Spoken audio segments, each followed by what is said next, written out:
All right. Hey there, future IAS officers. You ready for a deep dive? Yeah. This is going to be super important for your UPSC journey. Definitely. We are going to tackle India's economic trajectory today. Sounds good. And trust me, this is going to be crucial for mains Yeah. and even prelims. Oh, absolutely. We're pulling insights from a recent article in the Indian Express. Great source. So you know we are bringing you the good stuff. Absolutely. So we're not just going to talk theory here. No. We're going to break this down. Yeah. Real-world challenges and strategies that are shaping India's economic future. Absolutely. And this is the kind of stuff Yeah. UPSC examiners love. Right. They love to ask about this stuff. Okay, so let's set the stage. Okay. India is aiming for a $10,000 per capita GDP by 2047. Wow. Ambitious, right? Ambitious. It's like aiming for the economic big leagues. It is ambitious, but it's Yeah. not impossible. Right. You know what Einstein said about compound interest? I do. The eighth wonder of the world. That's what we're hoping for here. Yeah. Consistent, sustainable growth over time. Yeah. But it's not going to be It's never easy. a smooth ride. No. And that's what we're going to unpack today. Okay. The bumps in the road, the challenges, Yes. and most importantly, What's that? what you need to know Yeah. to ace those UPSC questions. Love that. Let's start with something that's been in the news a lot. Okay. Debt-fueled growth. Yeah. It's like the elephant in the economic room. Oh, it's a trend we're seeing globally, Yeah, but it's particularly important definitely. for India right now. For sure. Think about it. Yeah, How have borrowing patterns changed, even in our own lives? totally. We're not just taking loans for houses and cars anymore. Yeah. Vacations, gadgets, experiences. Oh, yeah. Everything's It is. available on easy EMIs. Right, those click-driven EMIs, Oh, they're everywhere. they are everywhere. They are everywhere. And while easy access to credit can be a good thing, It can be. there's a flip side. Of course, yeah. What happens when people start borrowing more than they can afford to repay? That's when things get tricky. Yeah. We see a rise in household debt, and that can have ripple effects Yes. throughout the economy. Totally. We're even seeing an increase in retail NPAs, Oh, wow. which means banks are having trouble Yeah. recovering loans given out to individuals. Interesting. This is something you'll definitely want to understand for the mains exam, Definitely. especially when analyzing economic policy. And for prelims, keep an eye on current affairs Yes. related to this. Yeah. Questions about household debt, NPAs, and the government's efforts Yes. to address them are all fair game. Absolutely. Exactly. Okay. And let's not forget the global context. Oh, right. What happens when global interest rates rise? Hmm. Like we've seen recently in the U.S. Yeah. It can impact foreign investment in India, make it less attractive for investors. Yep. That's a perfect example of how seemingly distant global events Yeah. can directly impact Right.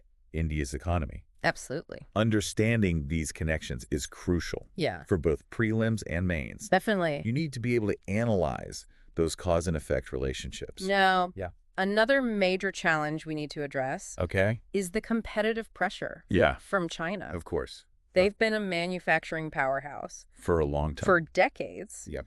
And they're not slowing down. No. In fact, their recent export price deflation Oh. is making things even tougher for Indian businesses Yeah. trying to compete on the global stage. Makes sense. So, Right. And while India has its China plus one strategy yes. to attract businesses looking for an alternative Yeah. to China, Right. catching up will require Serious effort. Serious effort. We're talking but- long-term policy changes, Yes. infrastructure development, So, and upskilling our workforce. yeah, and this is something you'll Everything want to over. dive deep into for mains prep, Absolutely. especially when tackling topics related to industrial policy Yeah, and international relations. definitely. Super important stuff. It's a marathon, not a sprint, Oh, for sure. and it requires a multi-pronged approach. Yeah.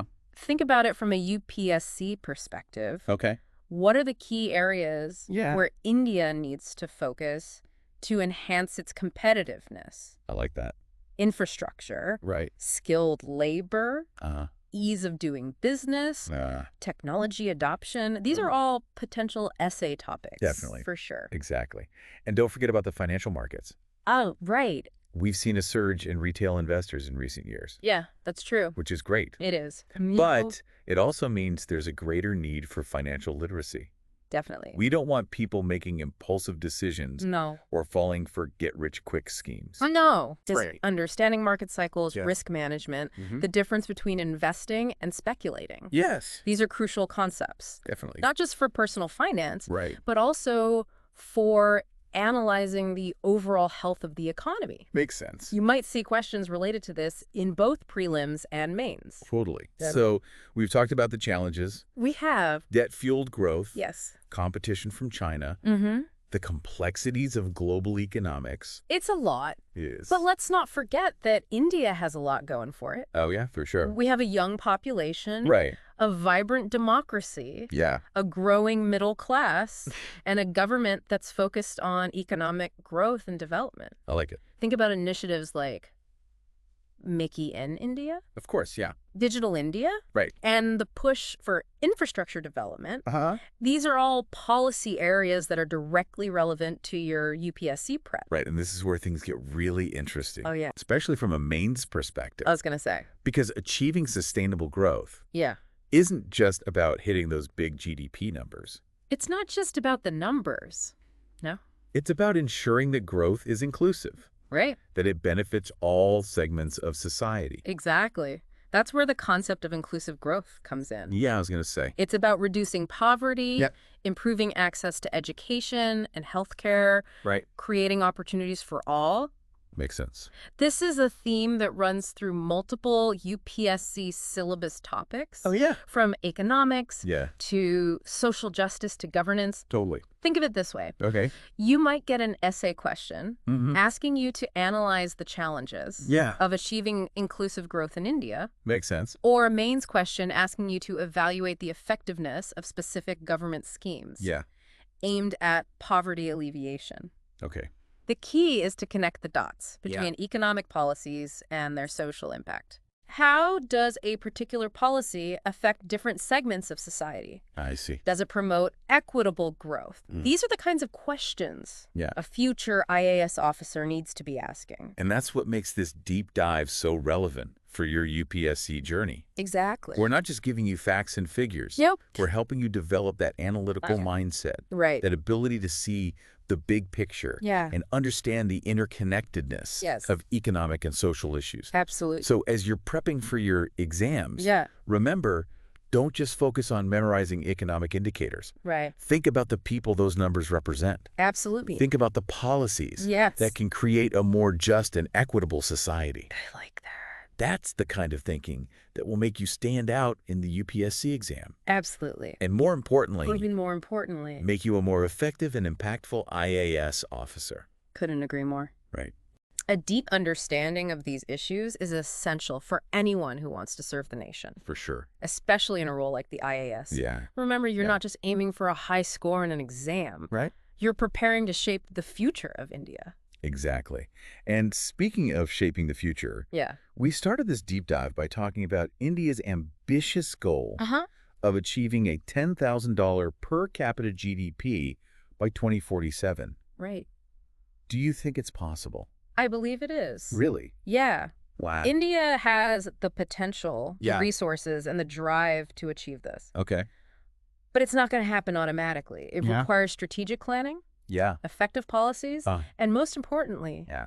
a commitment to inclusive growth. Of course. That's where future IAS officers like you come in. Absolutely. Yeah. You'll be the ones implementing those policies, Oh, making yeah. those decisions Yeah. that will impact millions of lives. It's a big responsibility. It is. So as you're studying, as you're absorbing all this information, Mhm. remember that you're not just preparing for an exam. That's right. You're preparing to lead, Yes. to serve, to make a real difference. And that brings us back to the source of all this great information. yeah.